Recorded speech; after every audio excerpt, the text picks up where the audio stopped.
Hi everyone, my name is Preeti Sukerkar and I am a musculoskeletal and body radiologist at Stanford University and the VA Palo Alto healthcare system. Today I'm going to talk a little bit about something that I'm very passionate about, which is the intersection of radiology, climate change, and sustainability. The World Health Organization has called climate change the greatest threat to global health of the 21st century, and as a core component of healthcare, radiology will undoubtedly be significantly affected. Climate change is expected to cause a decline in physical and mental health of our patients, including climate anxiety and forced migration, injury and mortality due to extreme weather events, heat-related illnesses, respiratory illnesses due to pollution and allergens, worsening waterborne and vector-borne diseases, zoonotic diseases as animals move closer to human populations, and malnutrition due to food and water insecurity and quality and safety issues. In radiology specifically, this means that endemic disease patterns may change, and we need to be more aware of imaging findings that are atypical for our geographic regions. In addition, workflow and imaging equipment sanitation may need to be modified to accommodate for new or atypical infections and pandemics.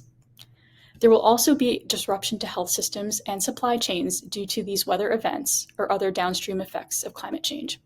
This will reduce access to and quality of healthcare and also lead to worsening health equity. For example, Hurricanes Katrina, Sandy, Irma, and Maria all impacted radiology in many ways, including loss of electrical power, limited functional PACS workstations, flooding of imaging equipment, and loss of telecommunications, which limited teleradiology services. Supply chain disruptions similar to the recent CT contrast shortage may also become more frequent.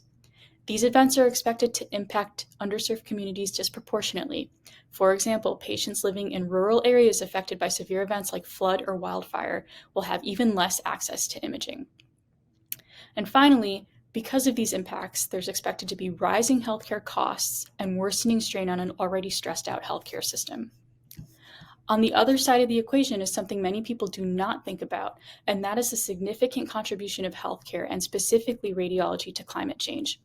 Healthcare in the United States is actually responsible for 8.5% to 10% of total greenhouse gas emissions, and radiology is responsible for a substantial share of that carbon footprint. So how does radiology contribute? Well, we are a very energy and resource intensive field. For example, our imaging equipment requires a lot of energy to maintain and perform studies, with MRI consuming the highest amount per study. Studies have also shown that we are storing more and more imaging data on our data servers, which of course requires increasing amounts of electricity and cooling systems to maintain. Our workstations, and particularly our radiology monitors, consume a large amount of energy, much of which has been shown to take place during standby and initiation of standby modes, which means that a lot of the energy is being used when we're not even using our workstations. Finally, non-renewable resources are heavily utilized in radiology, including liquid helium for MRI scanners and iodine for CT contrast. In radiology, we also do produce a lot of waste. This includes single-use items for procedures, procedure trays in which only a few items are used and the rest is thrown away.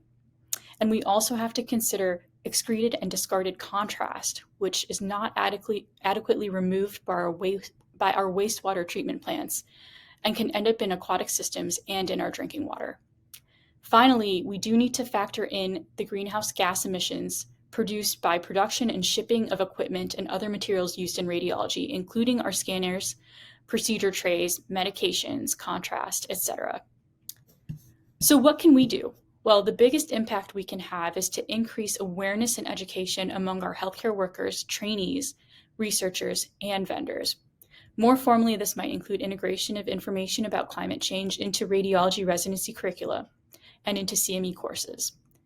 We should advocate for policies that reduce waste and energy consumption, which includes talking to our vendors and asking questions about energy efficiency, end-of-life return of equipment, and reuse and recycling of parts of the equipment.